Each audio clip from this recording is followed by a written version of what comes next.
Xbox On. Welcome to Xbox On, a podcast with one host about one console, Xbox.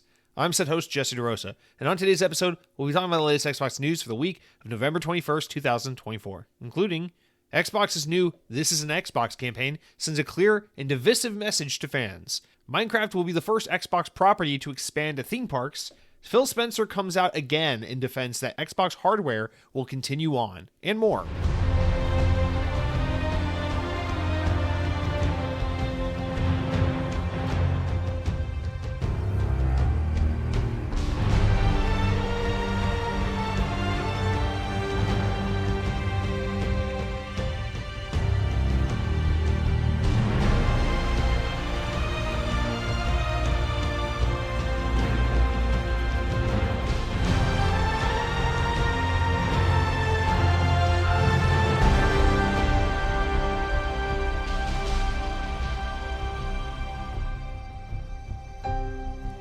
This week in Xbox history, the year 2007, 17 years ago, Mass Effect was released for the Xbox 360, the original Mass Effect. Now, of course, seminal game, everyone loves Mass Effect, everyone knows Mass Effect. Such an important Xbox 360 game. I can't really speak to it, of course, because this is a game I've started a couple times but never seen all the way through, which is weird because every time I try to give Mass Effect a go, I'm like, I like this game. I know I like this game. And then I fall off after 2 hours and don't get back. Anyway, I like Mass Effect, but I need to one day sit down and seriously beat this game. But anyway, Mass Effect is one of the most fitting Xbox stories because, for me, historically, because for the longest time it was like, why didn't Microsoft buy BioWare? They worked with them in the OG Xbox era with games like Jade Empire and KOTOR, and then into the Xbox 360 era with the original Mass Effect. Because remember, Microsoft Xbox Game Studios, they published the original Mass Effect game, and then while the game was in development or towards the home stretch of the game before it released is when EA purchased BioWare. But man, oh man, wouldn't that have been such a savvy buy for Xbox? You know, in hindsight, the Mass Effect trilogy, the Dragon Age games, those seminal Xbox 360, PS3 era BioWare games that made them so famous. Those could have been all Xbox first-party exclusive titles. And then it would have made Mass Effect even more, not Mass Effect, but BioWare even more fitting under the Xbox umbrella is that in the Xbox One years, they crashed and burned so hard with Mass Effect Andromeda and Anthem that they would have been right at home as Xbox One exclusives because everyone was just looking for reasons to hate on Xbox anyway during those years. It would have just been so perfect, you know? And then what makes it even better is now, finally BioWare is kind of making a comeback. They got the new Dragon Age Veilguard game. It's people who play it say, hey, it's pretty good. But most people on the outside just go, that game is tired and old and now it's woke. It's like, that's perfect for Xbox. People love calling Xbox games woke. This is so perfect. It's just a sequel to a franchise that should have died years ago, that people who played it seem to like it, but everyone else on the outside has so much judgment to pass on it despite never having played it. This is just such a perfect game for the Xbox platform because that's what people already love to do with Gears of War and Halo and other beloved classic Xbox franchises. I'm just saying, BioWare, the Xbox Game Studios team that never was and always will be. Welcome to Xbox On Podcast. You guys, Mike Clark writes in and starts us off this week by saying, Xbox On Podcast, delivering your weekly dose of chatter on devils and demons, kicking off with none other than Philip Spencer. Do you know Philip's middle name is just the initial P? Philip P. Spencer? Did you know that? What a weird fucking, I don't know where that comes from. It's just the letter P. I'm not making this up. You can look it up. Philip P. Spencer. That's his proper full name. Mike Clark, I still don't really know what your profile picture is on YouTube. I always think of those little wrestling bean magnet toys from when I was a kid in the early 2000s. I think Taco Bell did a toy promotion with them once.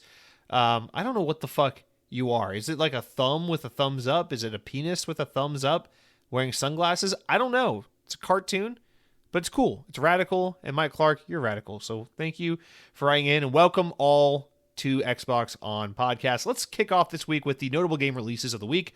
There are a couple pretty notable games, starting with Stalker 2 Heart of Chernobyl. Guys, we made it. Now, obviously, this game had suffered many delays, and pretty reasonably so. Developer GSC Game World is an is a Ukrainian developer. So yeah, maybe there's a little bit of stuff going on in the background of this game's development cycle that may have caused somewhat of a delay. So, totally understandable why it took so long for this game to come to market. But hey, we're here. It's been a long road. And November 20th, the day I'm recording this podcast, marks the day this game is finally available. It's a day one Xbox Game Pass game. It's available on PC. It will come to other platforms eventually, but for now, it's just on PC and Xbox. So pretty good little timed second party style exclusive thing for Xbox in a way. Now, this game's interesting. The reviews for it have been really interesting because it is incredibly polarizing. I'm seeing like 2 out of 5, like 3 out of 10, that kind of stuff. And then I'm seeing like 4 out of 5, 8.5 out of 10. So this game's getting like the real high end and the real low end. And it seems like it all stems around the fact that the game apparently has some really, really bad performance issues. And the developers already reached out and said, hey, we know, here's our roadmap, how we're going to fix this shit because modern game development.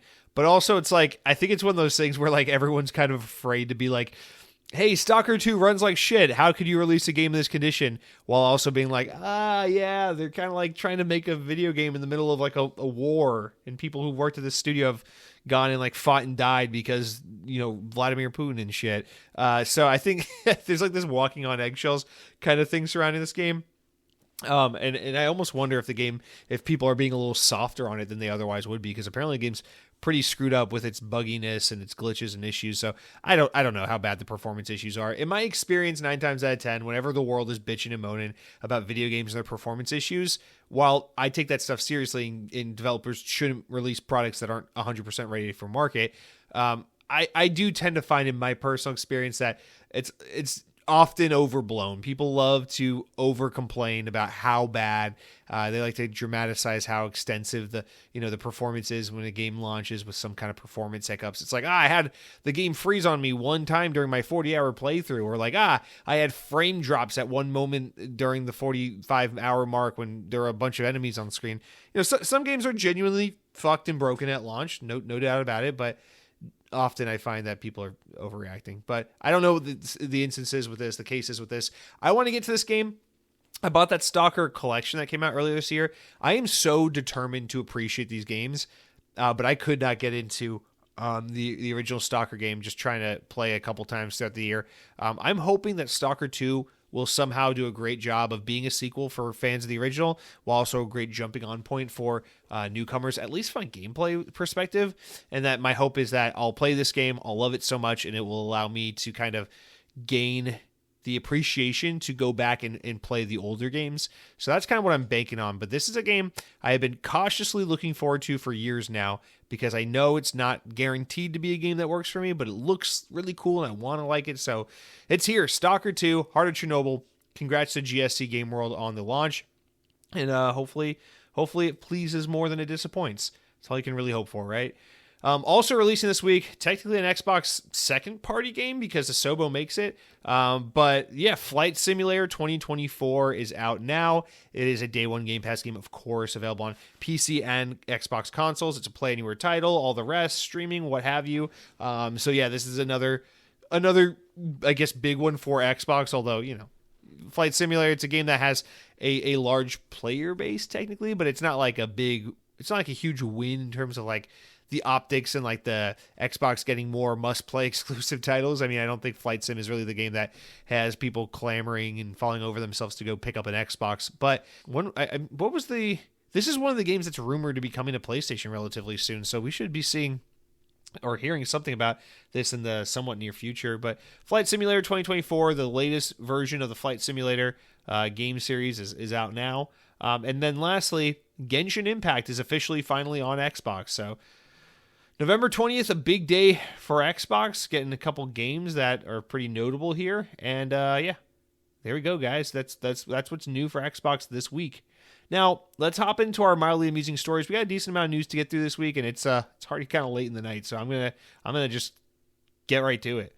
So starting off with our appetizers, our little accoutrements, our ways of getting ourselves eased into the show. We start out with the news that's pretty interesting, but it's not the showstopper. Okay, you ordered a ribeye.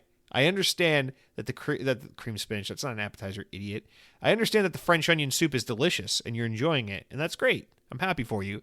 But if you think the French onion soup's good, just wait until this fucking 10-ounce New York strip with grilled asparagus and Gouda mac and cheese hits your plate, hits your table, hits your face. It's gonna be fucking great. So let's start out with the French onion soup of the night here. Microsoft revealed its new marketing campaign. This is an Xbox. Okay, let's talk about this. This was late last week, right after the show went up. But Microsoft dropped a YouTube ad, which is the start of their new marketing campaign for the Xbox brand with the slogan, "This is an Xbox," consisting of humorous series of statements pointing out things that are and are not Xboxes, such as bento boxes, bus stops, as well as devices that can play Xbox games.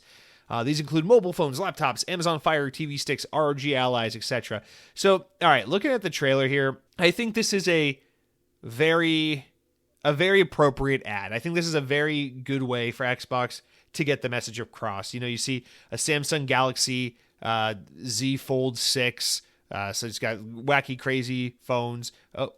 Kyle Clancy's auto-playing. We don't want to, that's not what we're here for. You got laptops, you got Xboxes, you got mobile handheld devices. So it's the whole spectrum, and you know, and they're being a little tongue-in-cheek with it too. They're like, oh, here's a bus stop. That's not an Xbox. Here's a fucking strap-on dildo. That's not an Xbox, although you can shove it in your box, whatever. Fuck you. So I get it. I like the ad. I actually think it's pretty appropriate, and more to the point, I feel like it's a really effective way of simplifying what has been a couple years of very dramatic, very harsh reactions from people like myself and many of probably you listening, as well as just the Xbox fandom at large, which is like, what the fuck's going on with this brand? What are we doing? Are the consoles going away? Are we going multi-platform? What's happening? Well, I mean, we all know at this point, it's like, if you gotta wonder, it's like you're really kind of living in a world of doubt and in a world that doesn't exist if you really think that there's any denying what's going on. Is Xbox hardware going to continue? Yeah, at least for the foreseeable immediate future. Mid to long term, short to mid term at least, that's going to be the case. Is Xbox going to continue to exist in the ways that we know it? Yeah, but is it going to expand like crazy? Yeah. Xbox games are going to be on PlayStation. You're going to be able to play Xbox games on pretty much any kind of device you can get your hands on, because Xbox needs to make bold and dramatic moves to try and compete, to try and grow, and to try and be a player in this market, because doing what they've done forever is not working, and they are losing to Sony as time goes on. So understandable. It might not be everyone's preferred outcome, but it's an understandable situation, right? And so I think this is a really, really effective way of saying to the general public, hey, Xbox is not the thing you always thought it was. It's not this console that you buy for $400 or $500 and you put under the TV and it plays Xbox video games. It's also whatever device you have that can stream gaming content. So don't worry if you don't have an Xbox. You can engage with our content on your TV, on your tablet, on your PC, whatever the case may be. And I think it kind of gets the idea across to the normies, quote unquote, quite well. So I'm a fan of this ad. I think it's appropriate. I think it's effective, and they're going all in on it. So yeah, they're doing weird like promotional tie-ins with IHOP and stuff, and they're like, this is IHOP, this is an Xbox. It's, okay, we get it. You're cute, you're funny, you're a brand. You want social media engagement. So whatever. But I don't know, man.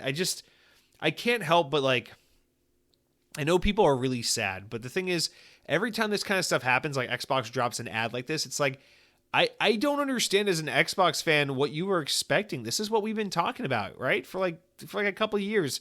And every year it gets more and more concrete that this is the future that the brand is heading in. So I guess I can understand if it's like you're just really upset right now because this is like an affirmation that Xbox is forever headed in a direction that changes things permanently. But I can't understand the people who are acting like they didn't see this coming. I feel like there's a lot of negative sentiment out there where it's like, what the fuck, Xbox? You're just ditching your brand. You're ditching your console. It's like, this is just a marketing ad, simplifying a conversation and a news story we've been talking about, not just here on this podcast, but as an Xbox community for months and years. So like, what's the new news here?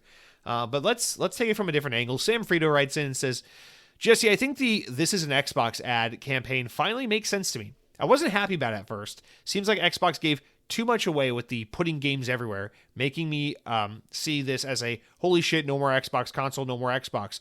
But in reality, This is maybe the way for someone who has a Fire Stick to get to play Starfield, to get a taste for how magnificent it is, and to roll the dice and get themselves a nice refurbed Series S with some dingo balls and a shag carpet. I won't judge. I am not on the side of things. I'm not on that side of things because I love Xbox. Xbox loves me, you know. So I feel like it's got to be from a form of betrayal. Long story short, we got to let Xbox get more people into the ecosystem. Get more people on board the fucking glorious train we've been riding like small monkeys with enormous penises for past years. I welcome newcomers. To Cell Block X. That picture of Bruno Mars is next to my sink. That picture of Bruno Mars is next to my sink for a reason. Thanks for all you do. You rock the world. Oh, and Boma at Disney's Animal Kingdom is serious stuff. I can't tell you why I love it because I have to mispronounce dish names that make me sound well-fed, but dumb as fuck. God, I love Sanfredo. You always have a way of putting things. Thank you for writing in. And yeah, here's the thing. Perfectly said. This is Xbox's way of just saying like, yeah. Guy with the Gears of War tattoo that's been playing Xbox since 2001, whatever the fuck your name is. You know, we know you love Xbox. We know you're loyal to the brand and all the rest. Here's the thing.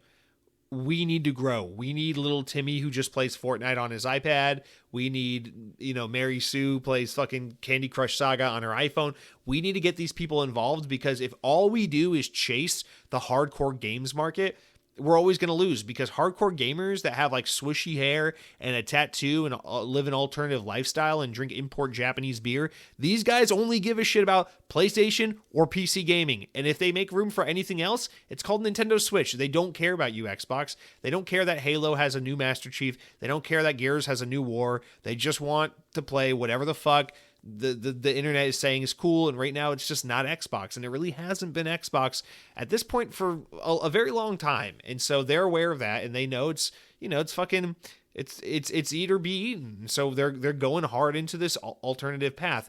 And as far as like people's hesitancy or fear about what this means, I get it. The easiest thing I can recommend it to or correlate it to is like kind of what happened with Titanfall and Apex Legends, right? It's like Titanfall 1 came out, it was fucking badass.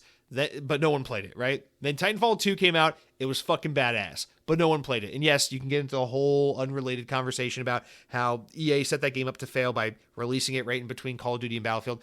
Forget about that aspect of it. Just know Titanfall 1 did okay, didn't light the world on fire. Titanfall 2 kind of did poorly, really didn't light the world on fire. But both games are awesome. I know those games are awesome. You guys know those games are awesome. We can talk about Titanfall till we're blue in the face about how fucking good those two games were. But it doesn't matter. Respawn had an opportunity to make a Titanfall 3, but ultimately, if they wanted to save that brand and give it any chance of living to see another day, to really come into its own, their best bet for success was to kind of take what they had and do something drastic, dramatic, ridiculous. And that's how we got Apex Legends. And listen, I played Apex Legends for the first year or so of its life. It's a good game. I like it a lot. It's my favorite battle royale I've ever played. But it's not Titanfall. It's not Titanfall. And as someone who loved Titanfall and wants Titanfall 3, Apex Legends is not it. But the world responded, and they love Titanfall. And people play Titanfall by the millions, and it's been a roaring success. It's made so much money, hand over fist for EA games. It's given Respawn so much respect and regard among a massive player base of fans and gamers. And whether we like it as niche, old man, curmudgeon Titanfall fans or not, Apex Legends is the reason why any iteration or any idea of Titanfall gets to live on and exist. And so it's kind of not exactly a one-to-one, but it's something of a similar idea. It's like we want Xbox to continue to exist as this hardcore gamer box that you plug in your TV. It sits on your entertainment center, and you buy it for $500 every 6 to 8 years, and you buy the new Halo that's only on this console, and you subscribe to Xbox Live, and you convince yourself that you're awesome and that the guy with the God of War PlayStation is a fucking idiot, and we want it to be that way forever and ever. We'll drive the Ford F-150 because the Dodge Ram is for pussies. We'll eat McDonald's because Burger King's for F words. I can't say that word. It's not 2007 anymore. And it's just like we want things to kind of stay away we liked them and knew them to be and are comfortable with. But do you want Xbox to stay around? Okay, you're either going to take the Apex Legends version of Xbox or you're going to fucking concede and say, all right, time to say goodbye to Xbox.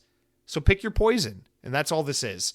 Hardware, probably going to be around forever, but Xbox is already unrecognizable today from what it was 10, 15 years ago. But in 5 years, Xbox is going to be unrecognizable from what it is today. And that's just something we have to get comfortable with.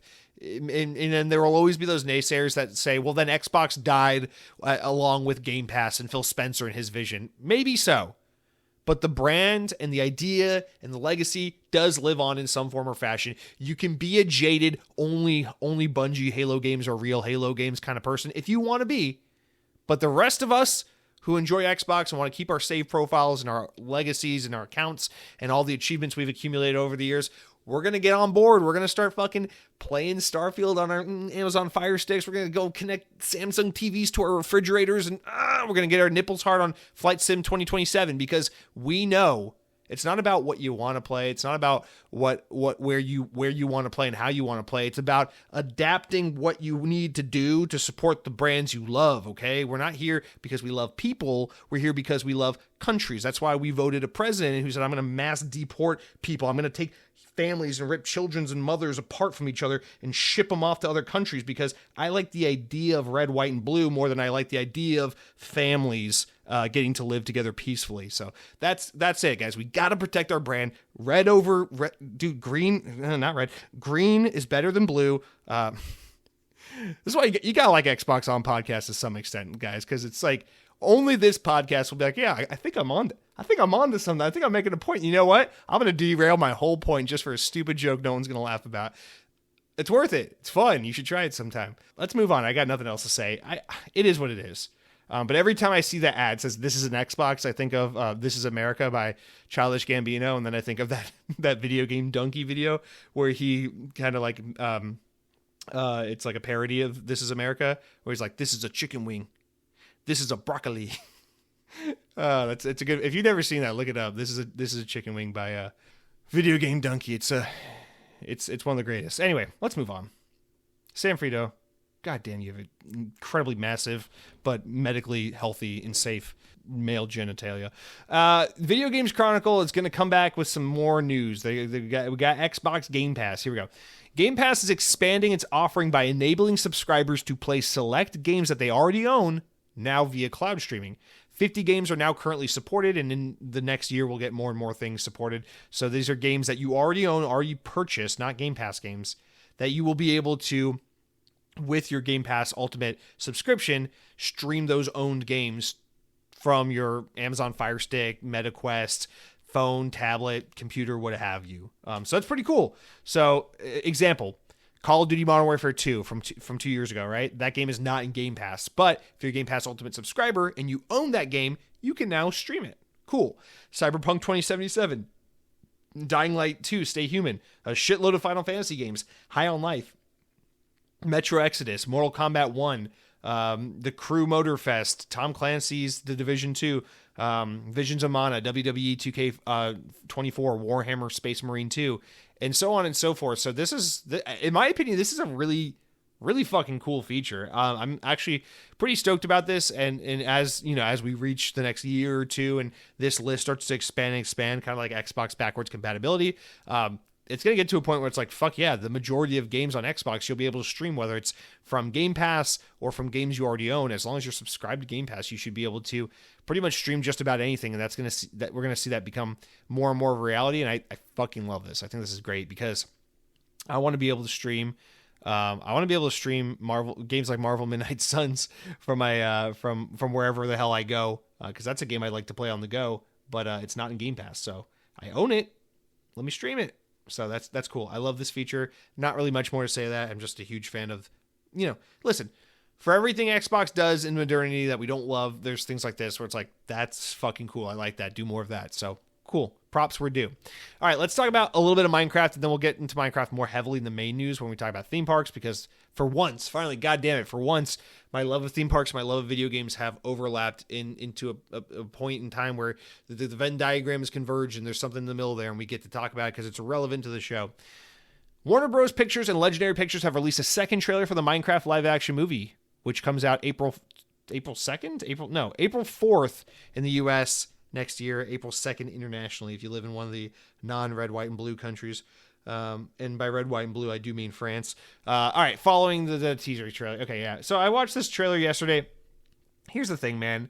I'm trying not to be too much of a dick and too critical about this because this movie's not for me. I did not grow up on Minecraft. Minecraft came out when I was in high school. I remember one of my friends in high school was like, yo, I'm playing this game that's in early access. It's called Minecraft. It's pretty cool. I'm like, yeah, I saw that on IGN.com. I don't care. I'm playing Black Ops, and then like, that's it. Minecraft was like a thing. Definitely kids my age were playing it when I was in high school and it came out. But I'm not like of the generation that was like raised on Minecraft. I wasn't like 7 years old when Minecraft came out, flipping my shit, building bricks and shitting bricks and all the bricks things you can do in this game. So like I'm not gonna pretend like this movie is for me. Whatever. Maybe it'll be funny. They got funny man Jack Black in it. They got that Aquaman guy from the Aquaman movies, and then a bunch of miscellaneous children that are also in the movie. Maybe it'll be funny. Maybe it won't. The thing is, we've gotten to a point where video game movies are pretty much on this spectrum of like harmless to, hey, that was pretty good. So my guess is that this movie will be whatever, because I think they cracked the code. It used to be video game movies were bad because they tried to take the corny surface level storytelling of old video games and translate them into movies, and that was a bad idea. And now the trick is like, let's just make whatever generic Hollywood movie we want to make, but set it in this game or that game, like the Sonic movies. It's like, what? Sonic movies just like some like coming of age, like little like father son buddy cop kind of like heartwarming family story about a boy and a father becoming friends, but set to the backdrop of Sonic the Hedgehog. That's like basically the first Sonic movie. So it's like, oh wow, the Sonic movie was pretty good. I wonder why. It's like, yeah, because they just made a generic fucking Hollywood movie and slapped a CGI hedgehog on the little boy. It's like end of discussion, So I just feel like they kind of figured it out, and everything has Marvel humor, which is like inoffensive and generally pretty, enjoyable. So I feel like this movie's not going to be terrible. It's just like I just don't have anything really to say about it. Like I don't really love the way the Minecraft CGI world looks. Like you can, like whenever the humans show up, it like looks incredibly green screen, but like, does that matter? Like, I don't know, not really. This movie isn't being made to become fine art. It's meant to capitalize on the fact that we now have like 2 generations of children who grew up loving Minecraft, and there's money to be made in trying to cash in on that. So like, why the fuck wouldn't you? Listen, if Freddy's Five Nights can make tons of money, not even scaring children into like some PG version of it, then why can't Minecraft craft a movie about that gets mind share from a generation of crafty miners? So goddamn, that worked. All right. Yeah. So I don't know. The Minecraft movie's happening. Who cares? Enjoy. Just if you don't like it, just do me a favor. Shut the fuck up. Shut up. All right. Cool, let's move on because I don't care. Hey, the Game Awards 2024 takes place on December 12th, right? Yeah, goddamn, it's coming quick. We're getting there. Well, this week they announced the nominations for the awards. So, Game Awards, the big event that happens every December, Jeff Keighley's Game Awards events. So, obviously, we all really care about it because of the announcements that get made. That's why we're really there, is we want to see what games get announced, what new trailers drop, what kind of wacky things happen on stage. However, it is technically all around this idea of an award show, and so some people do care about the awards. Nonetheless, there were all the categories for awards were listed and all the games that were nominated. And while Xbox wasn't nominated, nothing Xbox related was nominated for proper Game of the Year. There were a handful of Xbox games that made various categories, so I just want to go over those real quick. So categories for Game Awards this year where Xbox showed up in some form or fashion. Best Narrative, Senua's Saga Hellblade 2 is nominated for that. I think it's absolutely going to lose to either Metaphor ReFantazio or Final Fantasy VII Rebirth, but whatever. Best Audio Design, Black Ops 6 and Hellblade 2 are both nominated for that.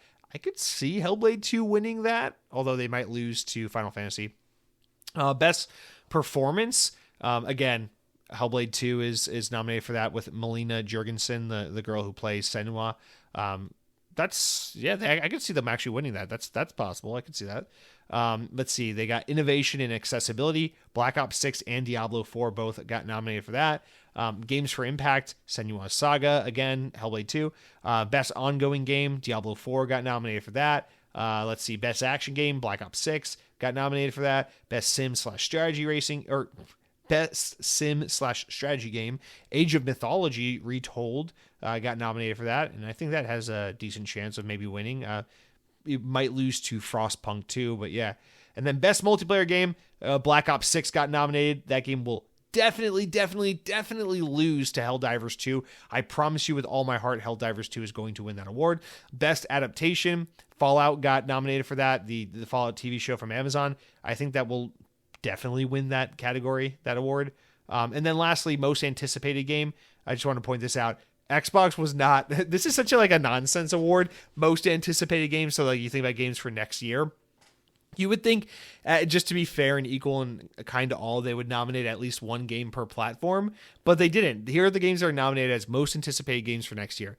Death Stranding 2, Ghost of Yotei, both PlayStation games, Grand Theft Auto 6, of course, Metroid Prime 4, I'm okay with that, Monster Hunter Wilds. So, Monster Hunter, multi-platform, Metroid, Nintendo, GTA, multi-platform, Ghost of Yotei and Death Stranding, PlayStation.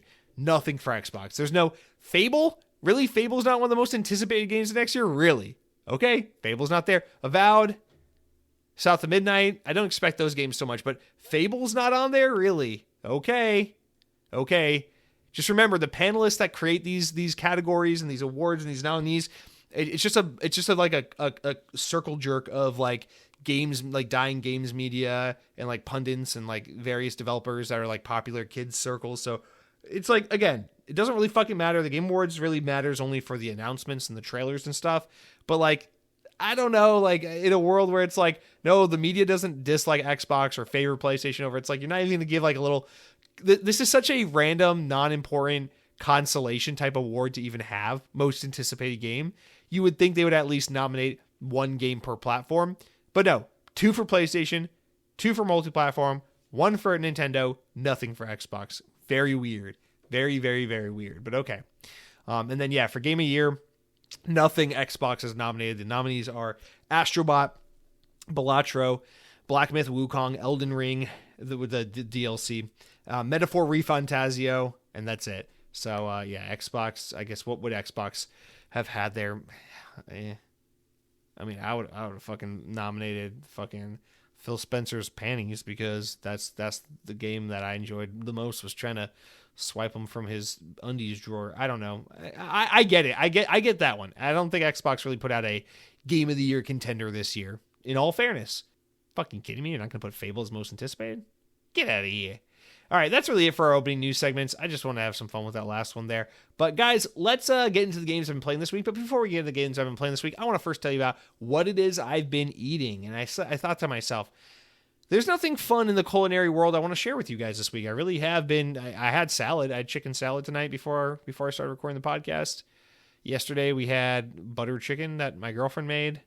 Tomorrow night I'm cooking. I'm going to make some. I'm going to try to make some pesto chicken flatbreads. I'm going to try to put some roasted onions and peppers and things like that on it. But nothing crazy. Nothing crazy happening over in Casa de la Xbox on.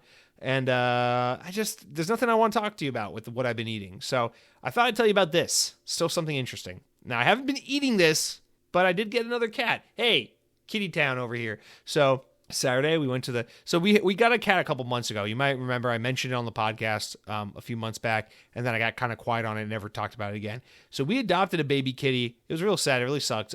We loved that kitty. He was a really good boy.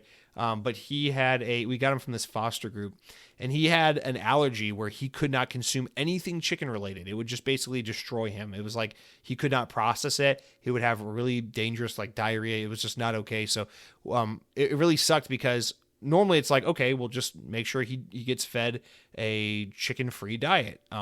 But we didn't know that, and the foster family didn't know that either. They thought he was dealing with some kind of worm or allergy or something else. But they thought that they had figured it out and that he was okay.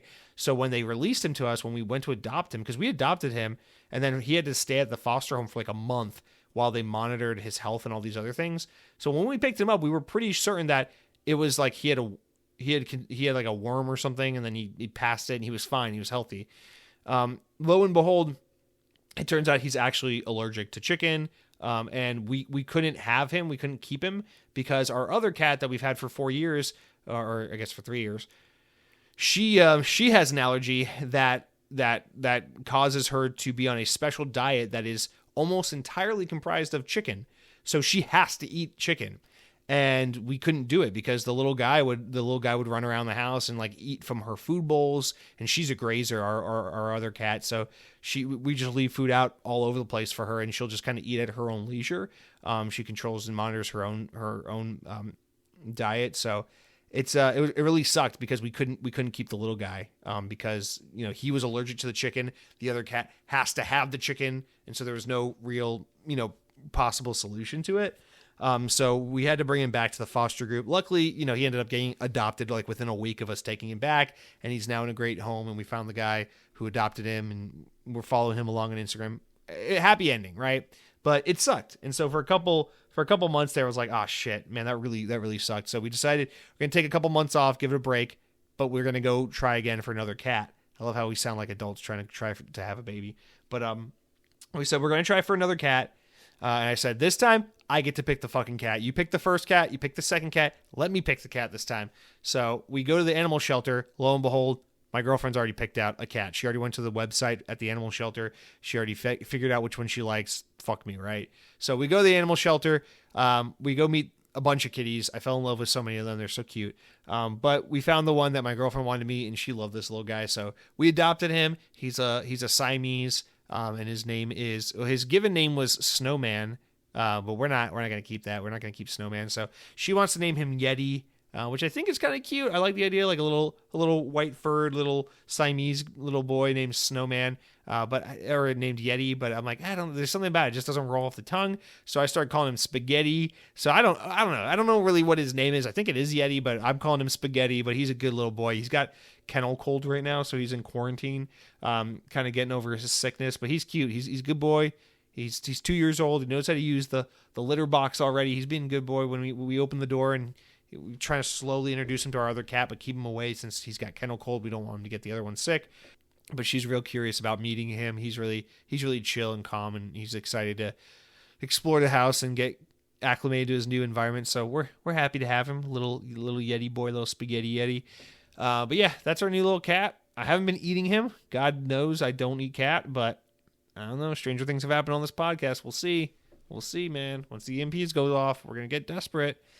All right. So that's it for what I've been adopting. Now as for what I've been playing, real simple. Black Ops 6. This past weekend was like the first weekend I got any fucking time to play my Xbox. It was so awesome. It was so nice. I spent pretty much all Sunday saying, mow the lawn? Fuck no. Clean the house? That's for babies. And I played Black Ops 6. I played zombies. I played multiplayer. I will say the more I play this game, the more I really appreciate it. It is a very refined, highly polished, well-tuned Call of Duty game. This is a Call of Duty game that just works. Like, it's not like previous years where this needs to be adjusted. They need to fix this. This is a little buggy. This is a little wacky. This game is like 4 years of development and polish put to good use. It's a really well put together, content complete, excellent package of a game, and I really enjoy it. A lot of my concerns are kind of like falling by the wayside. I still do wish this game felt more overtly 90s. I wish it still played more into the Black Ops lore, and there's more of like a touchback narratively with like Alex Mason and Frank Woods and all these other guys. But aside from that stuff, I'm really just enjoying the game itself. The multiplayer maps, that Season 1 stuff just came out. I think there's some better maps in that Season 1 content drop. Overall, not my favorite zombies maps, not my favorite multiplayer maps, but still a very, very fun game. Really good guns. I love the progression system in this game. They finally brought a modern twist to the classic progression system instead of what we've had the past few years. And I really love it. I love how all the prestiges are based on like World at War and all the old Black Ops games. You get all this fun gear and stuff to celebrate all the years of Black Ops as you go through the ranks and prestige again and again. And I'm just really looking forward to playing more of it. I'm only level 32, 33 in multiplayer, so I'm very much behind from where I normally would be. But beat the campaign. I'm putting some good time into zombies, putting some good time in the multiplayer. I'm just really enjoying Black Ops 6. I'm going to leave it at that now. I don't really know that I have anything else to say about this game at this moment, but that's it for definitely what I've been playing. Hopefully this week I'll give Stalker 2 a try, and then I gotta get back to Marvel Midnight Suns. You know what I'm thinking of, though? We got our first chilly morning here in Florida. It's actually supposed to get kind of cold this weekend. I'm really excited about that.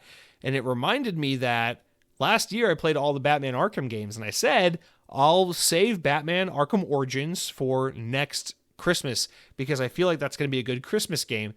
I'm a man of my word. I'm eyeing it. I'm thinking about it. I'm itching for it. I'm in the mood for it. So after Indiana Jones, I think I'm going to hop into Batman Arkham Origins. Looking forward to playing that. I got to go get it downloaded on Steam where I bought it. So that's going to be good. I'm looking forward to that for sure. But guys, that's it for what I've been playing.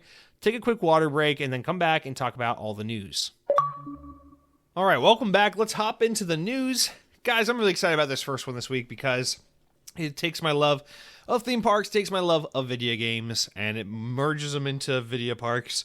And I'm really Minecraft, so let's do that. All right, so from VGC, this is their write-up of it, but the global theme park rights to Minecraft have been officially acquired by Merlin Entertainment, the group behind Alton Towers, Peppa Pig World, Madame Tussauds, and Legoland.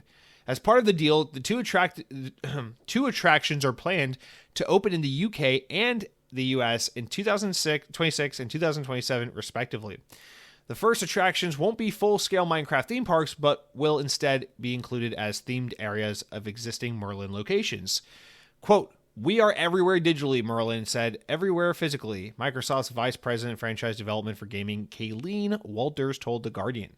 It's about how do we expand the Minecraft as an IP beyond the game. Mojang and Microsoft are experts on Minecraft and the brand. Merlin are the experts on location-based experiences and its shared vision. The Minecraft partnership will expand to other countries following the initial rollouts to the UK and the US. Minecraft is the latest video game property to receive the theme park treatment. Nintendo is currently in the midst of a theme park expansion project in the US as well as one in Japan. Sega previously partnered with Merlin on Sonic-themed collaborations on Alton Towers in the 90s and early 2000s. Quote, "When we look at the partners, we look for the right people, scale, and community," said Scott O'Neill, the chief executive of Merlin Entertainment. "We are in 23 countries. What brands can play at that level? You have to be one of the biggest brands in the world. We partnered with the number one toy brand, Lego, the number one toddler brand, Peppa Pig, and now in Minecraft, the biggest video game. Bringing Minecraft to life is going to be one of the greatest joys. This is just the beginning. Our aspirations are very big." You heard it here first, guys. Minecraft today, Grand Theft Auto World next. All right, so yeah, I got a couple thoughts on this. Okay, first of all, they talk about two attractions, one in the UK and one in Florida in the US. That's very clearly they're saying, or sorry, they don't say in Florida. They say one in the UK and one in the US. If I were a betting man, they're saying we're going to do a Minecraft land at Alton Towers in the UK, and we're going to do a Minecraft land at Legoland in Florida.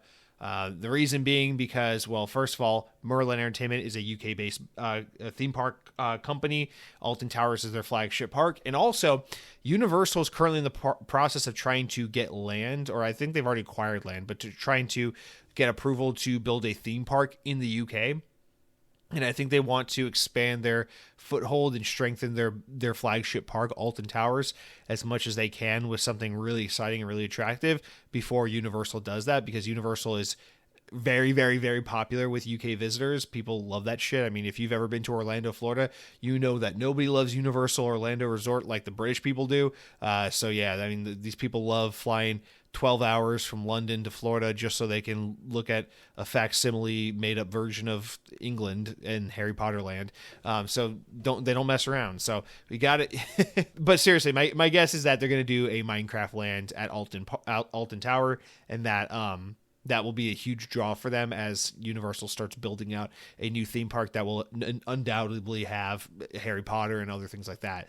So that's my first guess. My second guess is that in the US, they're going to be building a huge Minecraft expansion to Legoland, Florida. Again, because Universal is opening a brand new theme park here in Orlando next year called Epic Universe, which will have a Super Nintendo World. And between all the money Disney's currently investing in their parks for the next 5 years, and the fact that Universal will have a full-ass brand new theme park that will have a Super Nintendo World, Merlin's way of competing with that here in the Central Florida theme park capital of the world, market will be to say, well, we got a Minecraft land. So for more budget friendly theme park goers / families with younger children, which is what Legoland skews towards, is families with younger children. It's also just a lot more affordable than Universal or Disney.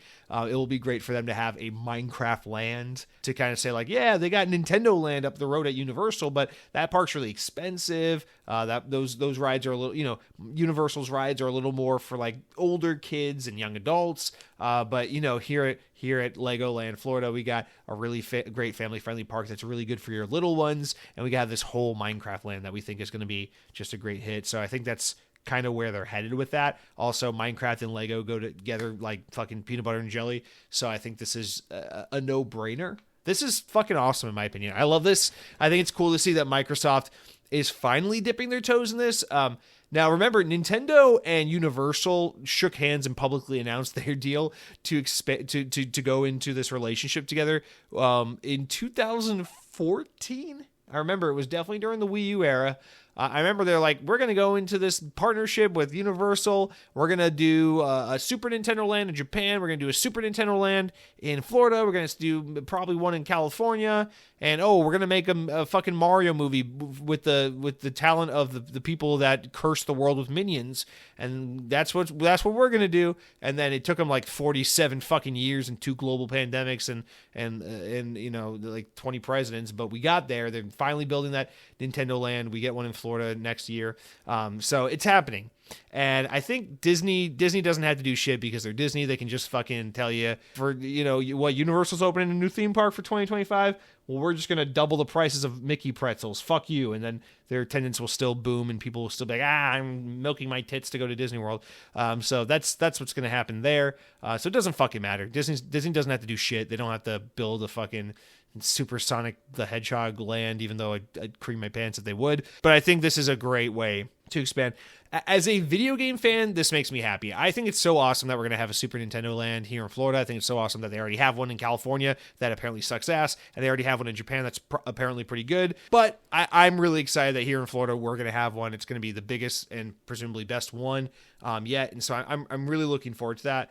But it is a shame. While Nintendo undoubtedly is the de facto video game thing to do in a theme park, I really want to see more of this. And Xbox has, I don't know, on and off, they show like a propensity to be a little bit like Nintendo with like being willing to try wacky ventures outside of just the video games. But I feel like in more recent history, maybe Sony's done that a little more with venturing more into film. Here's the thing. One advantage Xbox has over PlayStation is that their IP lend themselves way better to evergreen things like, just general merchandise, action figures, theme park rights, those kinds of things, I think. Because obviously Nintendo has great IP for theme parks, a Donkey Kong roller coaster, a Mario Kart 3D VR attraction like that. Those are like awesome ideas for like mass appeal, family friendly attractions that are based on video games. Like no doubt what Universal has going on with Mario is like, that would be everyone's first pick if they could do a theme park ride or a theme park land based on a video game property. But once you look beyond that and you start to look at like the other big players, like the PlayStations and the Xboxes, I think Xbox is actually kind of like the obvious second, if not maybe Sega, because even though PlayStation's way bigger than Xbox, it's like, what the fuck are you going to do in the PlayStation land? It's like Disney's going to get the rights to like the PlayStation theme parks stuff. And then they're going to build, it's the Last of Us roller coaster. It's not like an actual roller coaster. It's an emotional roller coaster. We put you in a room, we put a VR headset on. First, we take a picture of someone you love. Maybe it's your child, maybe it's your wife, maybe it's, a dear friend. And then we put on a VR headset where you get to watch that person die and you get to feel them in your arms as they take their last breath. And then you have to survive a horde of zombies. And then you have to find out that there's a gay guy because the game's woke. And then the main character dies, spoiler alert. And then everyone's pissed and your Metacritic score goes down. It's like, what kind of fucking Sony ride are you going to do? Spider-Man? That's not a video game. That's Disney. Disney has Spider-Man. They already got Spider-Man at Disney theme parks. They already got Spider-Man at Universal parks. That's not new. What are you going to do? It's the Ghost of Tsushima. The Disney's going to culturally appropriate Japan in this new theme park land where you're going to fucking hack and slash. No. Everything Sony does is too gritty. It's too real. It's too violent. It's like a world you wouldn't want to actually live in. So there you go. Xbox actually kind of wins because Nintendo appeals to like the more family-friendly stuff. Xbox, I feel like kind of, Star Wars and Marvel are really big in theme parks these days.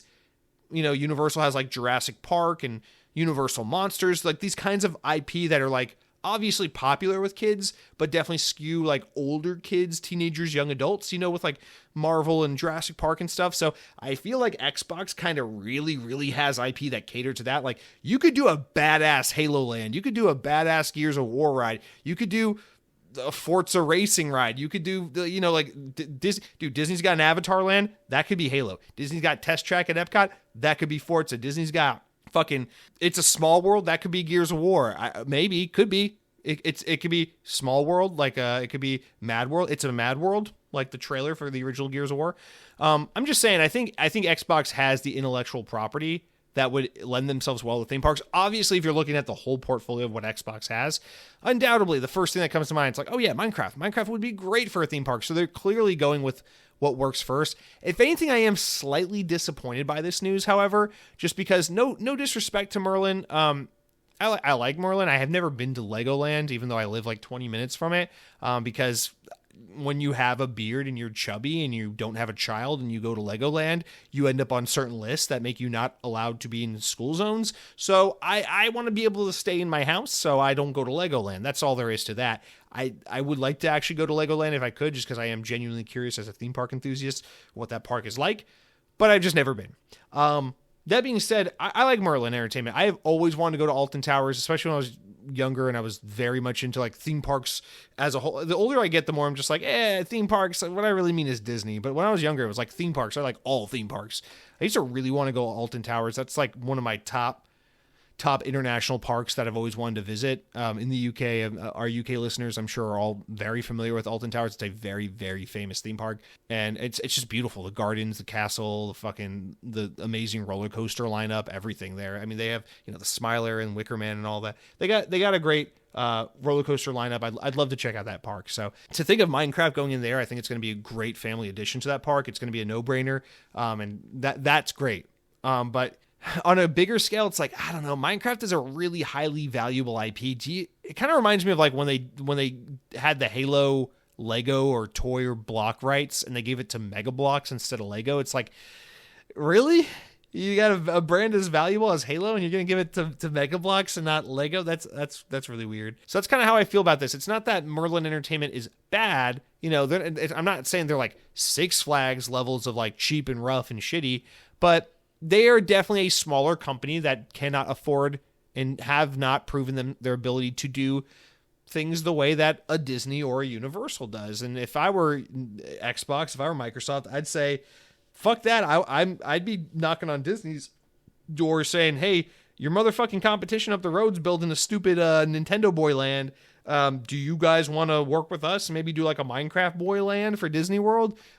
Maybe that conversation did happen and Bob Iger said, ha, no, Microsoft, we will buy you one day and we will put you on Disney Plus. We will put Bill Gates on Disney Plus and people will watch him explore Jeffrey Epstein's island and we will call it Hulu content, but we will make it available on Disney Plus because for some goddamn reason you can watch nudity and profanity on Disney Plus now because that belongs on the same platform as Emperor's New Groove. We just think that makes sense now, don't we? So that could be the case, but I just feel like, yeah, wouldn't you want to like take Minecraft if you're at Xbox and be like, fuck yeah, this is how we get involved in that space. Let's go to Disney. They are obviously the fucking kings of theme park entertainment. Like nobody in the goddamn world thinks that would dispute that Disney are and have always been the kings of the theme park industry. Like, so why the fuck wouldn't you be like, hey, you want to go? Like, it doesn't have to be something gruesome. You don't have to do Senua's fucking boat ride where you just go on a fucking boat ride down memory lane and Senua just screams at you and tells you she's fucking losing her mind and crying in tears and pain. We don't need that. But like Minecraft at Disney World, that would be pretty damn effective. I don't think Disney World's interested in those kinds of deals. I think that's probably what happens is that Disney is so laser focused on what they own and capitalizing on their brands and things that are going to continue to promote their movies and their Disney Plus service and all that shit, that maybe they're, if you want to strike a deal like that with Disney, you need a man named Michael Eisner to be your CEO, and you would need the year to be like 1994 or something in order to pull something like that off. So maybe that's really what this is about. Is just, you can't negotiate with Disney like that anymore. But yeah, I just feel like Merlin Entertainment, Legoland, Alton Towers, I feel like Minecraft can do better. It can do like a step above this. And really, it ends up being Disney, right? Like, what else is there? Because Disney's big competition is Universal, and they already, put a stake in the ground with Nintendo, which is obviously everyone's top pick. So I don't know. I think about that. But this is cool nonetheless. I would love to see Xbox continue to expand. I really do believe Halo is a perfect property for a theme park. Obviously, it does not have the same level of widespread appeal as like Nintendo Land, but you know what? Who gives a shit? Disney also built a fucking Star Wars land that's boring, and so we could just tear it to the ground and replace it with Master Chief. We could just make it the Pillar of Autumn, and every time you walk on it, it's just constantly in a state of being invaded by the Covenant and exploding and crashing, and every time you walk into the land, your objective is to get to a fucking drop pod and land on a Halo ring. I mean, that would be a fun ride. I would like a ride where it's like, dude, typical Disney backstory, right? Oh, you're being beamed up to the Pillar of Autumn to get a tour of the UNSC's beautiful militaristic warship, whatever, fuck you. And then, oops, something's going wrong. The Covenant have boarded our ship. We have to get out of here. And then you escape the ship and you take drop pods down. You land on a Halo ring, or the Warthog ride where you get on a Warthog and you ride around a Halo planet and you avoid getting shot at. I like these ideas. I like this idea. This is a fun idea for a theme park. I would like this theme park very much. Let's do Halo in a theme park. But Xbox has we own so much. I don't work for Xbox. Xbox, they got so much now. You got Fallout. Are you kidding me? Elder Scrolls in a theme park? Bethesda Land? There's so much you can do. I don't know. I'll stop talking now. I'm just being a theme park nerd, just getting excited about things because I don't get to ever talk about theme parks. But anyway, let me see if I had anything else written about this. Yeah, I think this is them just trying to prepare, their two most important markets for Merlin Entertainment. It is Orlando and it is the UK, and I think they're just trying to use something big and attractive like Minecraft to kind of continue to protect the urgency and the need to visit their parks as Universal starts to make bigger and bolder moves in those markets. I think that's really what this all comes down to. All right, you guys, let's move on. Phil Spencer says some shit. He's always saying some shit, so let's talk about that. He had an interview with Rolling Stone magazine where he confirmed there will be more consoles in the future for Xbox. So he says, blah, blah, blah, blah.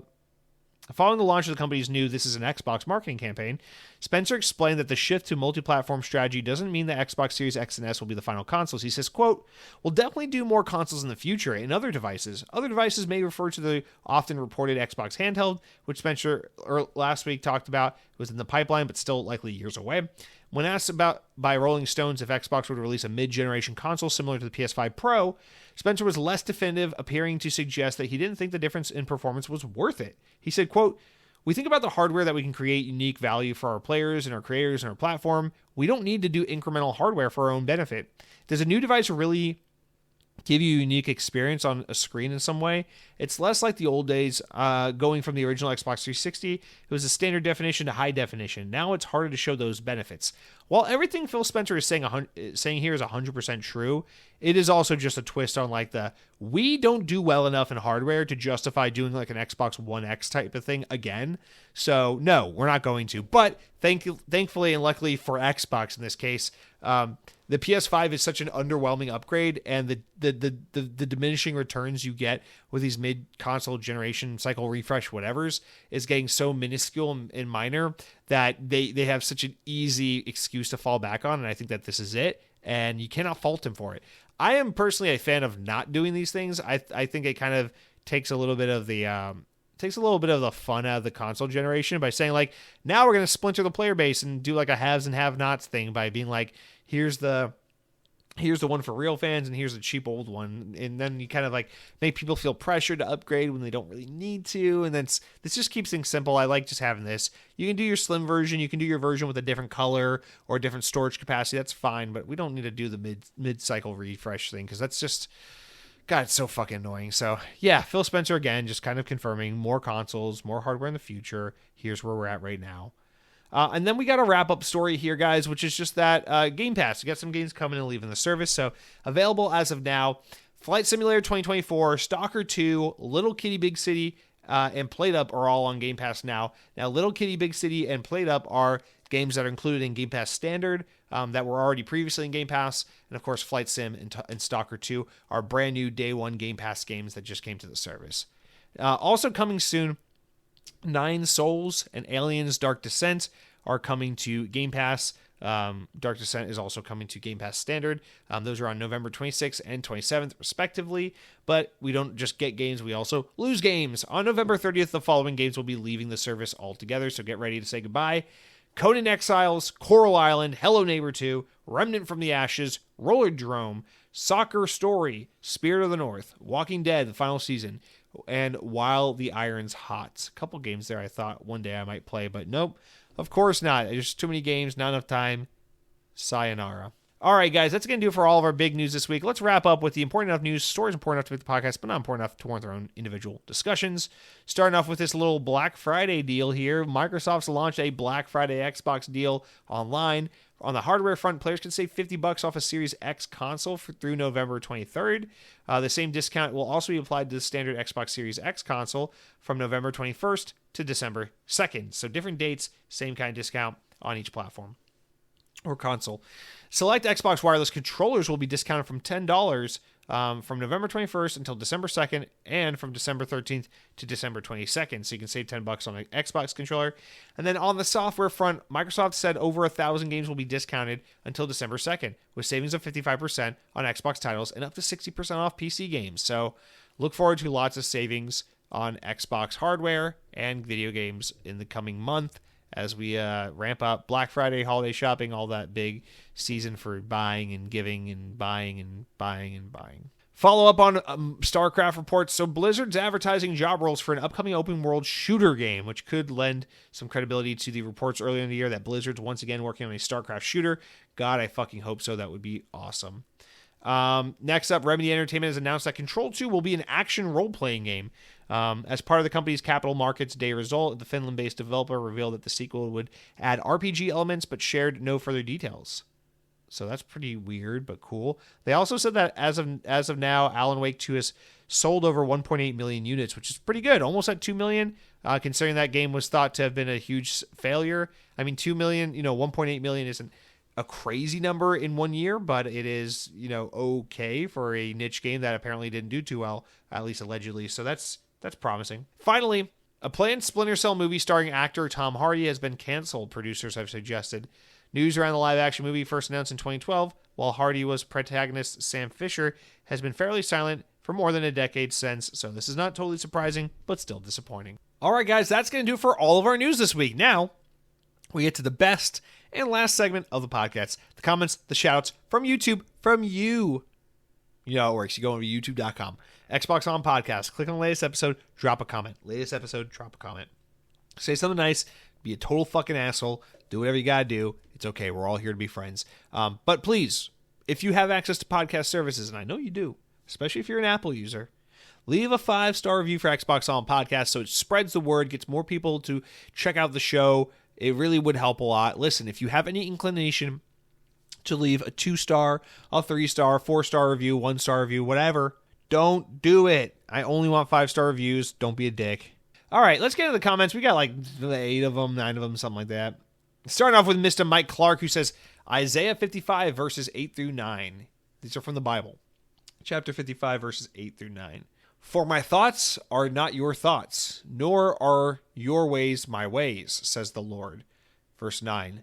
For as the heavens are higher than the earth, so are my ways higher than yours, and my thoughts than yours. That pretty much explains the reason why. You don't have to like it, it's simply the truth. Those aren't real verses, right? That's not really the verses. But what's that in relation to? Damn, I thought I was going to laugh. I forget what that was in relation to. Damn, that sounds like an insult. I'm not trying to be mean, Mike Clark. What was that? Is that because we disagreed on something? That your way is better than mine? That your thoughts are better than mine, dude? Are you trying to explain something? Anyway, I'm sorry. I don't know why I didn't read through that first, because now I realize I don't understand it. I'm sorry. Mike Balboa writes in, and this one I did read in advance, and I know I understand it because it was written at a 3rd grade reading level. Is it just me, or did Xbox controller batteries used to last way longer? I could have sworn that in 2011, I only had to charge the batteries on my 360 controller every 30 days. Now the batteries die in 1 or 2 days. I know there's rechargeable batteries, but I'm just blinded by nostalgia, and I don't remember changing the batteries in the Xbox 360 controller a lot. Or is the battery life on the 360 controller just the same as the Xbox Series X controller? What's going on? Mike Balboa, couple things. get yourself some rechargeable batteries. I have the Razer one where it comes with a little charging dock, and every time I'm done playing, I just dock it and it just charges. So every time I play, I have a full battery. It's fucking awesome. Highly recommend you get one. No, but yeah, batteries are worse, not because the controllers are worse or anything like that. I think it's because Rumble features are more sophisticated and controllers are more sophisticated and do more. So I think really that's it. I think it's just that simple. But yeah, I think it has a lot to do with Rumble features. If your controller's only lasting 1 to 2 days, either you're playing an insane amount of video games or you have a broken controller, because I don't know why an Xbox controller would only last 1 to 2 days. I think usually you can get like roughly 20 hours, like maybe 15 to 20 hours of playtime out of a full charge, or 2 AA batteries. So I don't know what the hell you're going through. That's 2 days of play. What the hell? You said 1 to 2 days. What the fuck are you doing, dude? Are you playing? What prestige are you on Black Ops 6, Mr. Mike Balboa? And curious minds need to know. Thank you for writing in, and I hope your battery situation does improve. Highly recommend those charging docks from Razer. They're really good. I got them on sale. They're probably going to be on sale for Black Friday. You should check them out. All right, we got a long comment, but a good comment from none other than Mr. Anthony Jerry, who says, I'm going to be honest, Xbox kind of kills itself by saying you don't need an Xbox because everything else is an Xbox. I'm pretty sure some population of the core fan base will stick to the console with the next gen, the generation after that. However, I'm not going to play on PC because I will never make gaming at a desk a normal thing to do in my life. If I want to play in front of a computer, I will do that at my job while I'm working in my cubicle. I'm not playing them on PlayStation because I don't feel like joining a whole new ecosystem. I'll stick with the ecosystem I understand and that I'm familiar with. And I'll definitely not be playing on a phone or a tablet. I'll stick with Xbox consoles until the end of time. I'm not wavering. I'm standing my ground like Florida law. Nice. I'm not mad at Microsoft for their decision, but if the case was to go multi-platform, then why didn't they do this at the beginning? Nobody would have been outraged if they did this from the start. What do you mean the start? At what point do you consider the start, Mr. Sir? This is clearly a financial gain, so Microsoft is clearly an opportunistic company, which makes sense, which makes me sick to my stomach. I put people who are opportunistic in the same light as women who will only sleep with men that have money. Like, when is enough? Because think about it like this. Let's say that you don't need an Xbox to play Xbox. Works and people play Xbox everywhere without owning a console. They would still want to grow their audience even more because the business of Microsoft is to only focus on money since they want to grow the business, as Phil always likes to put it. Well, here's the thing. Xbox is, for all the growing they're doing and all the platforms and places where they want to meet players where they're at, it is important that despite that, at least for the immediate and near future, that they don't burn the traditional hardcore console player. And why is that? Because if the consoles are expensive to R&D and they're sold at a loss, why is that? Well, it's because, yes, they want to make money off of selling video games and fucking subscription services and all the rest. No, there is no place Xbox is going to make more money or pull in more revenue than on the platform where they have trained and cultivated an ecosystem of hardcore fans over 20 plus years. So it's important that they maintain and keep that console around for a while at least, because they know that the people who are most likely to buy Xbox games and buy many of them and play many video games and buy microtransactions and spend money in game are us, the people who bought a $500 Xbox Series X to play Xbox games because we like Xbox. So we are still a very important part of the equation, at least for now, because we drive much of the revenue for Xbox. So keep that in mind. That's still important, okay? But Xbox is also trying to grow their market. Now, this is an unproven market. Maybe they get a lot of people to subscribe to Game Pass. That is ultimately their plan. But will the person who plays Xbox only on a TV or only on a phone, will they buy Season 1's Battle Pass for Black Ops 6? Will they spend $20 on a new Fortnite skin? Will they get the DLC expansion for some single-player RPG game? Will they play that new, Starfield expansion? These kinds of things, and you have to ask yourself those questions. Are they going to engage with the platform and the ecosystem the same way that someone who invested by buying the console did?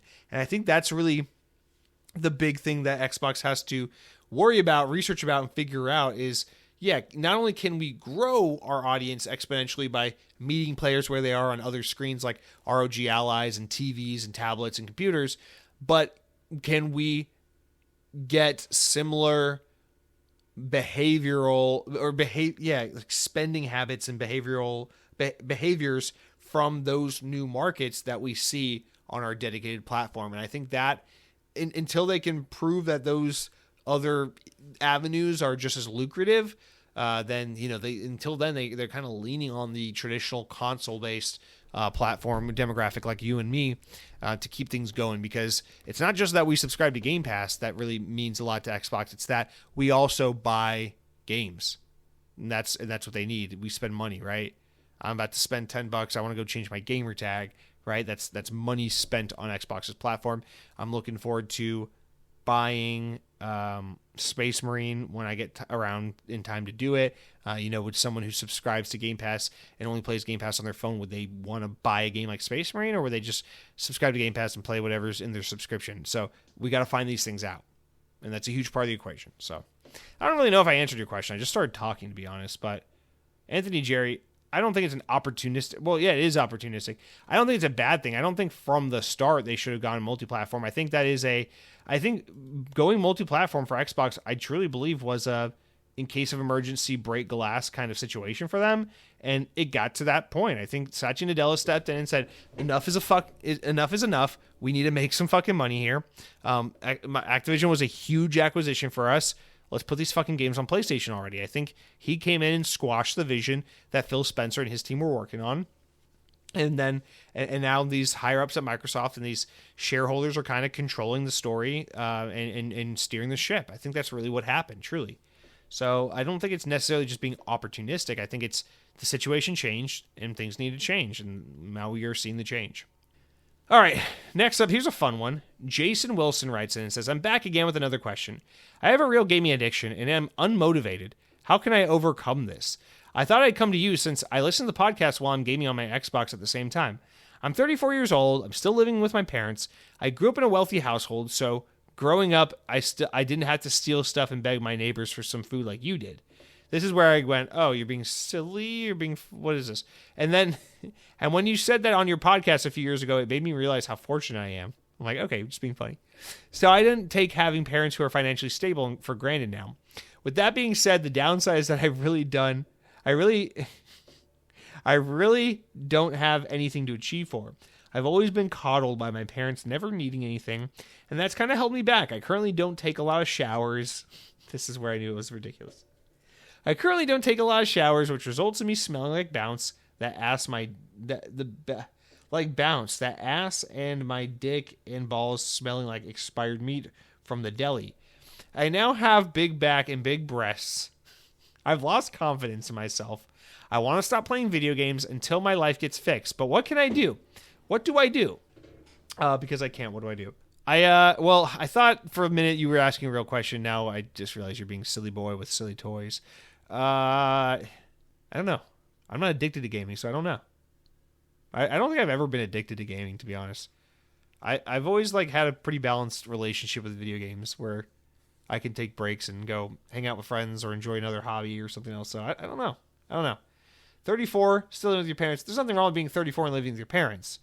There is something wrong with smelling like dick and balls. You're from a deli meat. What the fuck? That needs to change. What I'm going to recommend is you go to the store and you buy Irish Springs and you rub that shit all over because it's cheap and I know you got it in you.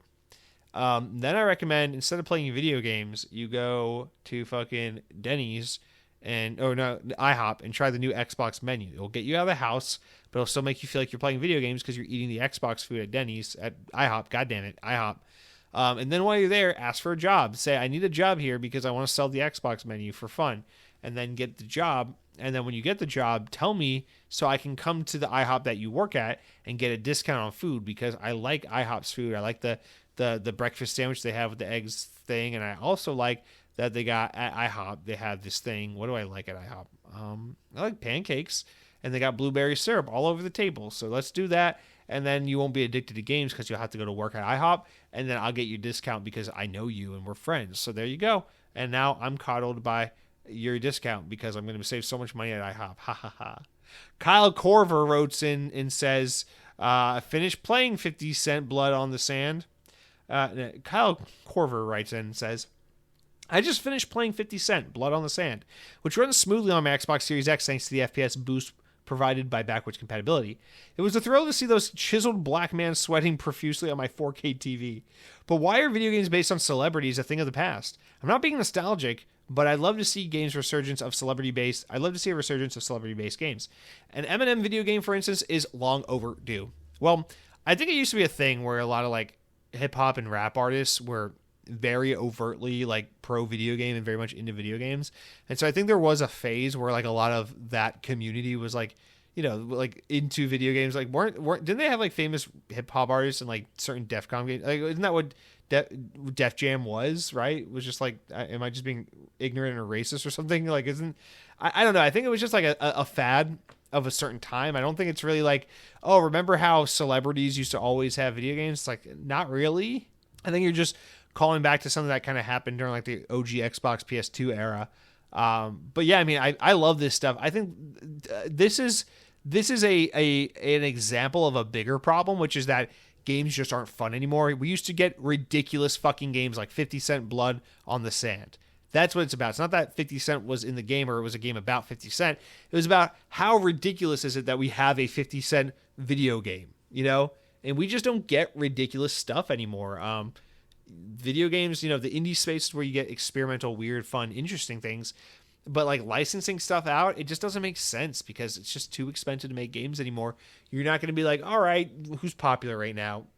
Wiz Khalifa, he was popular 14 years ago.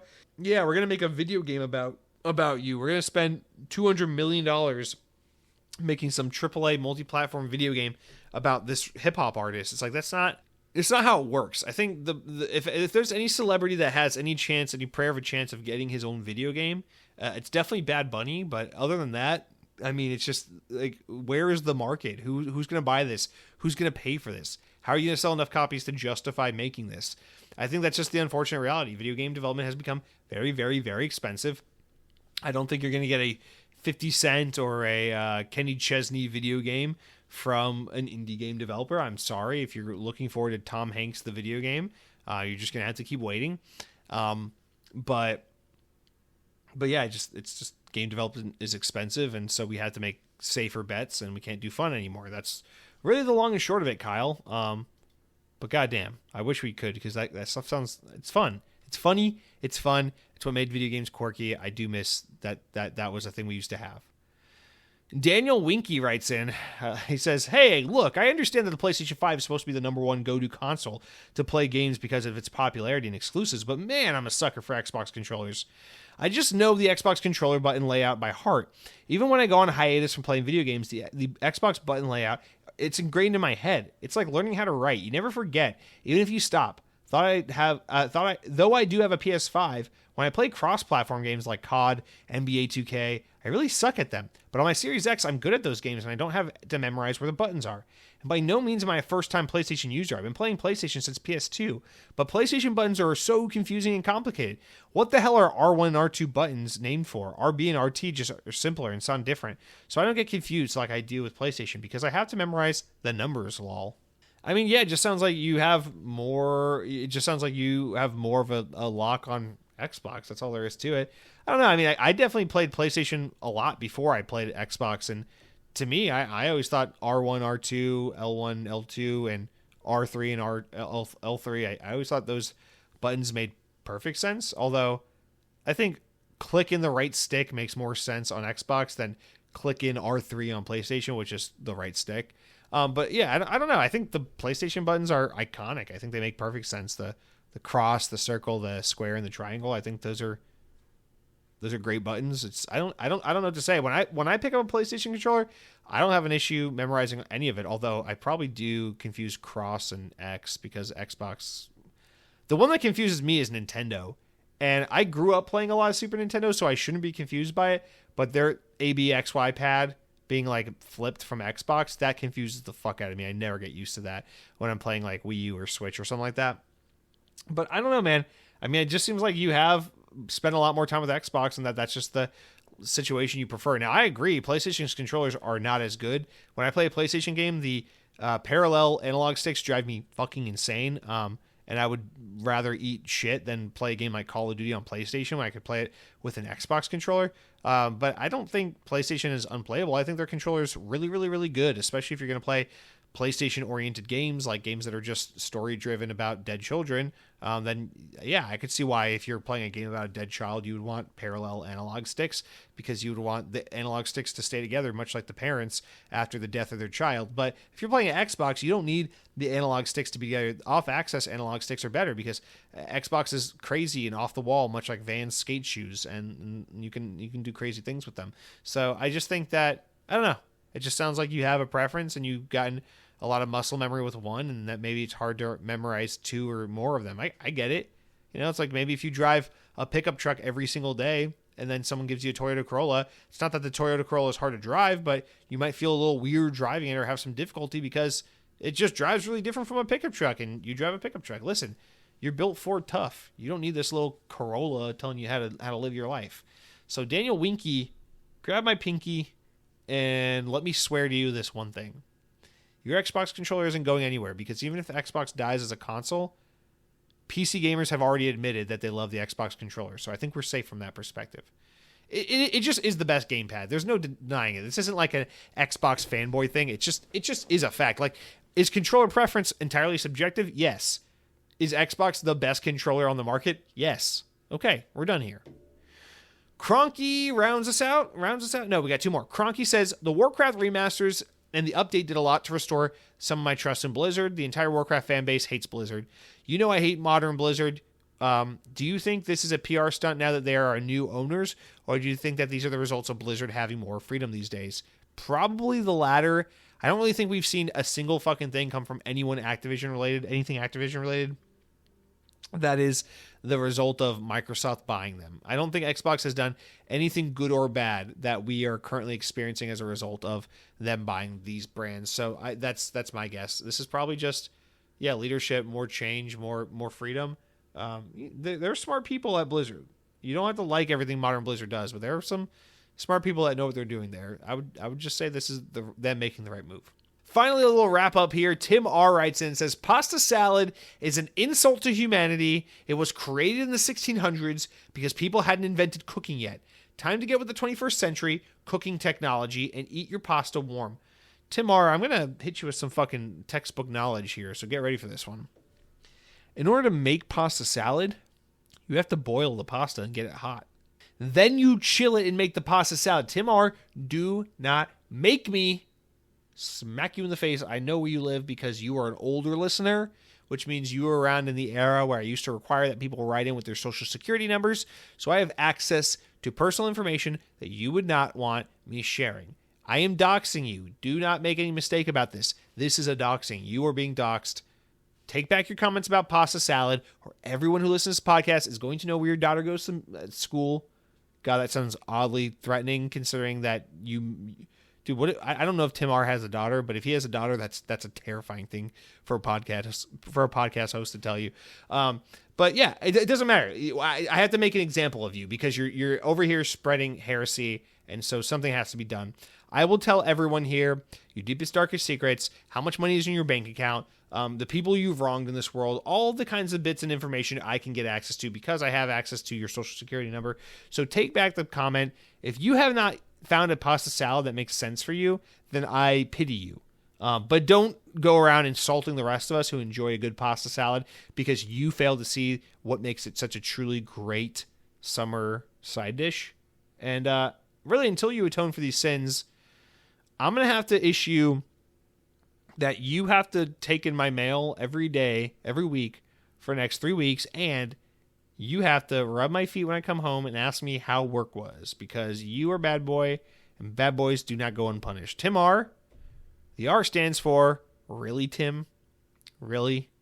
You don't like pasta salad? Bet you thought I was going to say retard, you fucking piece of shit. All right, guys, that's going to do it for our podcast. Thank you all so much for listening. It's called Xbox On.